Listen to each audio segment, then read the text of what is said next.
নমস্কার বন্ধুরা, ঈশ্বর প্রসঙ্গে চ্যানেলটার পক্ষ থেকে সকল দর্শক ও শ্রোতা বন্ধুদের জানাই সাদর সুস্বাগতম।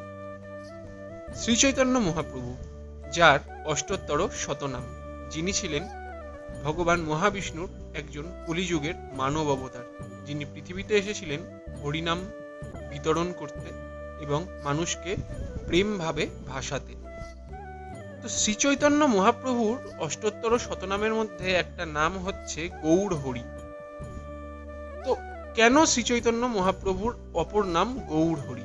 চলো তাহলে দেরি না করে ভিডিওটা শুরু করা যাক এবং জেনে নেওয়া যাক। ফাল্গুনী পূর্ণিমার সন্ধ্যায় যখন শ্রী চৈতন্য মহাপ্রভুর জন্ম হয়, তখন দৈবযোগে চন্দ্রগ্রহণ হয়, যেটা আগের ভিডিওতে আমি তোমাদেরকে জানিয়েছিলাম। অত্যন্ত আনন্দিত হয়ে সকলে ভগবানের দিব্য নাম হরি হরি উচ্চারণ করতে থাকে এবং এভাবেই প্রথমে তার নাম অবতরণ করানো হয় এবং তারপরে শ্রী চৈতন্য মহাপ্রভু অবতীর্ণ হন। শ্রী চৈতন্য মহাপ্রভুর জন্মের সময় তার শৈশবে, কৈশোরে এবং যুবকালে তিনি মানুষকে নানা প্রকার কৌশলে হরিনাম গ্রহণ করিয়েছিলেন। তার বাল্য অবস্থায় তিনি যখন কাঁদতেন, তখন হরিনাম এবং কৃষ্ণনাম শুনলেই তার কান্না বন্ধ হয়ে যেত। তখন তাকে দেখতে এসে সমস্ত মহিলারা হরি হরি বলতেন।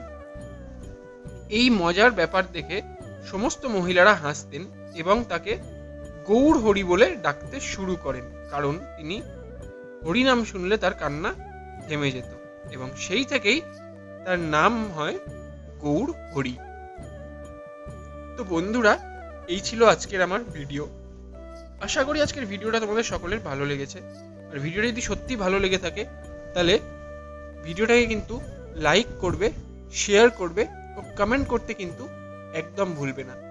আর ঈশ্বর প্রসঙ্গে চ্যানেলটাকে কিন্তু অবশ্যই সাবস্ক্রাইব করে দেবে আর বেল বাটনে অল ভিডিওটা প্রেস করে দেবে সবার আগে সমস্ত ভিডিওর নোটিফিকেশন তোমরা পাওয়ার জন্যে। বেল নোটিফিকেশনটা অল করে প্রেস করলে সবার আগে সমস্ত নোটিফিকেশন তোমাদের কাছেই যাবে যে কখন কোন ভিডিও আপলোড হচ্ছে।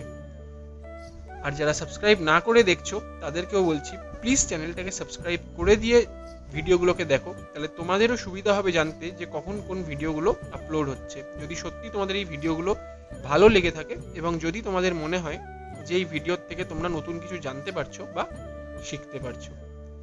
আজ তাহলে এ পর্যন্তই, দেখা হচ্ছে পরবর্তী ভিডিওতে।